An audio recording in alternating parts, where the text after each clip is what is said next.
everyone, Diana here with messages and perhaps a prediction or two for November the 12th through the 18th. Well, what a time we are living in, and all I can say about this time is hang in there. We are going to see it easier, but not for a while yet. I think we have some rough times to go through yet. So it is what it is, and what we have to be able to do is to get into a place that we're not allowing it to destroy us or our lives. There's so much anger out there. Recently, there was a woman,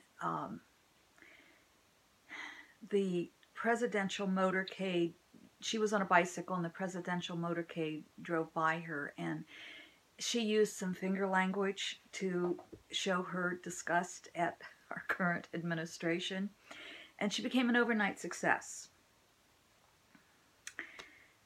Let me tell you why that bothers me. I'm not against finger language, but I think this would have been the better finger language than the one she used. You can imagine what it was.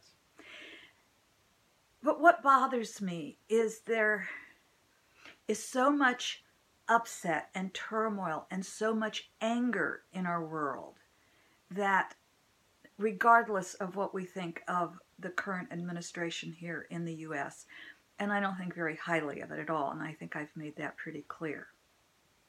But no matter what we think of it, we still need to respect the actual office of the president. And riding a bicycle and what we call flipping the bird is not the answer to changing the state of the union. The answer to changing the state of the union is not adding more anger to it, but using that anger constructively and turning it into acts of constructive acts, which may be contacting Congress. And I know that gets very frustrating for many, many people because it seems to not do any good. But I will tell you, every single act of love, every act of kindness, every act where each of us reach out to another human being does make a difference. And that's what I would like to see, an overnight success. I would like those people who are committing the acts of kindness and love, who are adding so much to the world, let those people become the overnight media sensation instead of the people who flip off the current administration, the current president. Our world is upside down.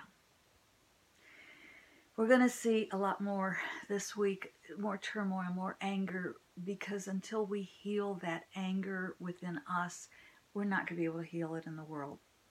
And we're seeing in the U.S., and this is going to spread to other parts of the world, in the U.S. we're hearing a lot about men who have sexually harassed, who have men in power, who have sexually harassed, who have assaulted, who have even raped women. On my Facebook timeline, I came across a post, not on my timeline, but a post when I was looking at Facebook, and a man wrote, and he said, what is the difference between rape and casual sex? I believe he used it, or no, excuse me, real life sex. What is the difference between rape and real life sex? To even ask such a question, to me, is a little scary that a man would ask that question. Men should know the difference, and all the men in my life, thank you. You're gentlemen, and I love you for knowing that that's not a question that you would even think of asking. Well, I responded and I said that rape is about violence, it's about power, it's not about making love, which is an act of real life sex, or that should be an act of making love. I was shocked at the men who wrote back. You can imagine if I was shocked what they were saying. One man even mentioned that somebody up in Hollywood would put up a camera in his bedroom so he could never be accused of not having consensual sex. And I wrote back and I said, you're filming people without their knowing and you think that's okay because it's protecting you? Oh my gosh, that masculine energy is so fighting against that feminine rising energy. But believe me, the feminine is rising, will continue to rise. It is the time for it. The ancient ones predicted this. It is the time, but it does not make it an easy time to get through. We're going to hear a lot more allegations this week. We're going to see, I'm looking at the weather real quickly here. Unusual weather. It's like erratic but unusual weather. So it's like it might be colder where you are or hotter, just not necessarily the norm for this week. So just kind of expect whatever happens, it's going to happen weather-wise, and just try to be as prepared for it as you can be. I've mentioned this before, but between now and the end of December, there's going to be a lot more turmoil. Keep yourselves safe. You know, in the U.S., we have a gun problem. And we have a very strong, powerful National Rifle Association who can buy politicians. And we are going to see more mass shootings. We're going to see, I don't know that we'll see one this week, but before this month is out, I think we'll probably see another mass shooting. And when I say I don't think we'll see one this week, we may not see one that makes national headlines. We're seeing mass shootings every day.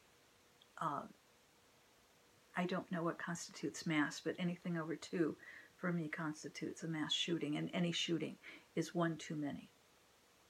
We're going to see more of that in the U.S.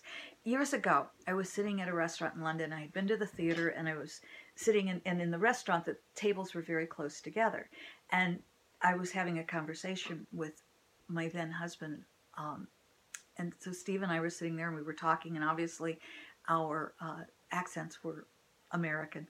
And so a gentleman beside us spoke up, and he said, "You're Americans?" We said, "Yes." He said, "He gets to America all the time." And I said, "Oh, that's wonderful." His wife was there.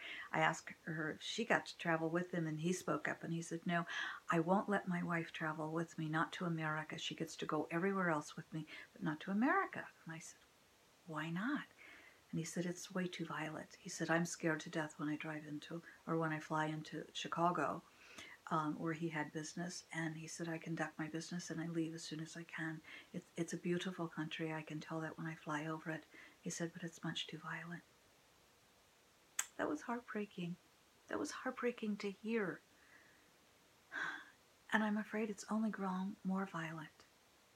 And so I'm calling upon each of us, everyone who's hearing this, please let us keep ourselves, let us work through our angers without finger language. Or if there's finger language, let it be thumb language, not finger language, all right?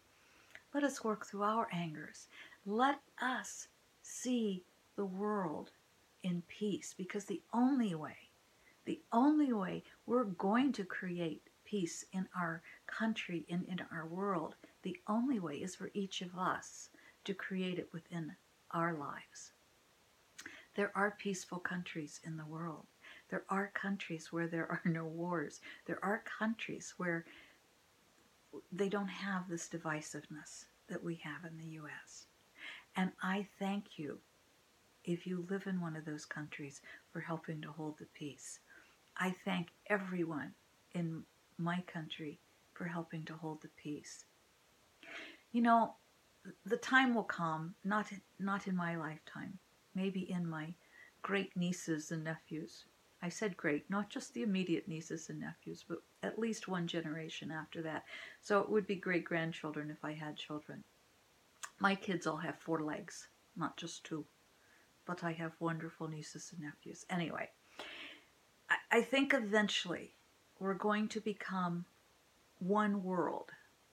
And in that world, we will have different countries, but we will have one governing power. And that governing power will be much like what we see now, but because each country will be represented on this governing power. So it will be like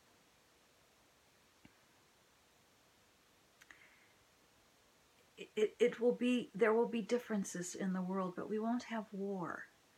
And hopefully we won't have war with planets and beings outside of this planet.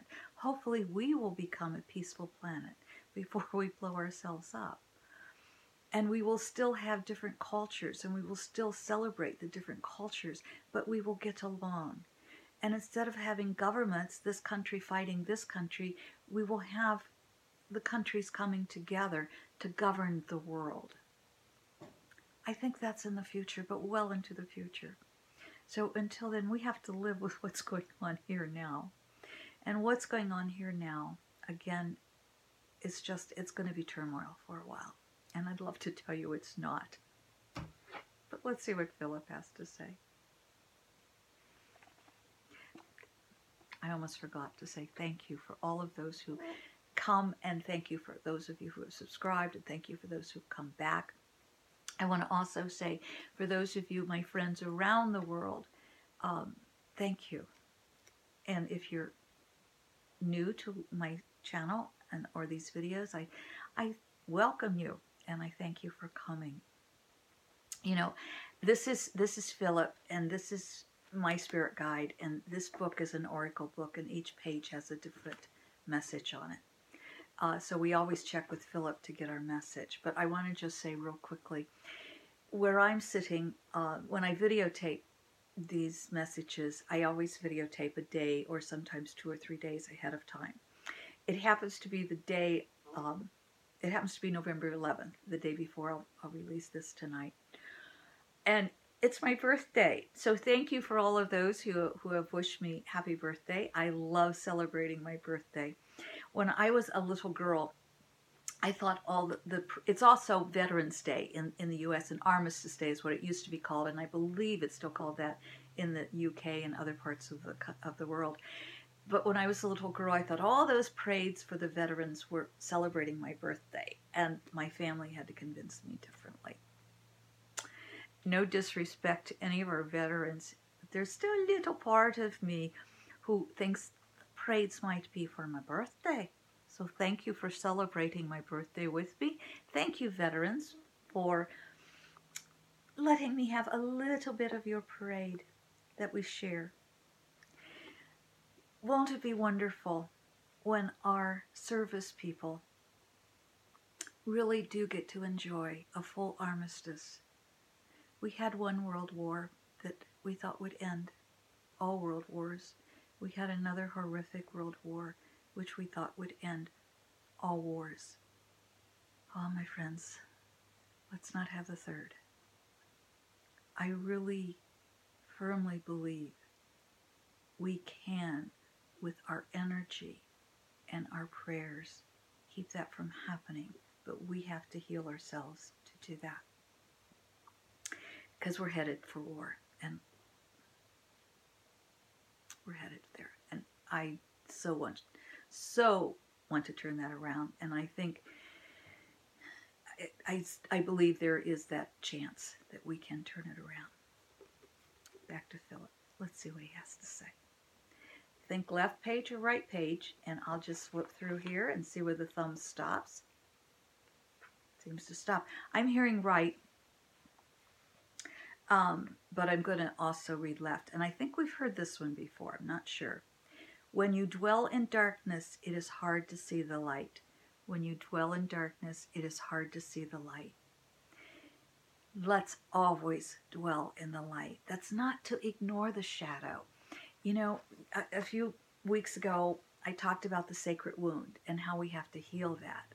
Well, we don't want to ignore the shadow. We don't want to ignore that part of us that gets angry. We don't want to ignore that part of us that wants to use finger language. But we want to, before we actually use the words or the language, we want to stop and we want to think how to thank ourselves for making a difference in the world. And when we do that, we may use this finger language, but we won't use the other, and we may use the thumb finger language, but we won't use the finger language in anger. We'll find a constructive way of working it out. When you dwell in darkness, it is hard to see the light. On the left, I'm going to go ahead and read that because I think it has meaning for us, but I think the real message is when you dwell in darkness, it's hard to see the light. So on the left, you create enemies by believing enemies exist. You create enemies by believing enemies exist. In the world we currently live in our world today, we do need warriors. We need the armed forces, because all countries do, because of where the energy we're currently in. But let's keep working toward a planet where the armed forces are there to help with just maybe if natural disaster, or there to help, not to have to keep the peace, and certainly not to have to fight a war, but are just part of the world in peace. That's what we all want. Peace in our lives. Peace in our world. But we can't have it if we live in anger or fear. Remember, my friends, when you dwell in darkness, it is hard to see the light. Let's dwell in the light and spread that around the world, and spread that light to everyone, those you know and those you've yet to meet. I hope your week is wonderful. I hope your week is full of light. I love you. Thank you for being with me today. Thank you for spreading love. Thank you for spreading light. Thank you. I love you. I love each and every one of you. And I so appreciate your accepting that love. And I love your comments. I love receiving love from you. So thank you. Until next week.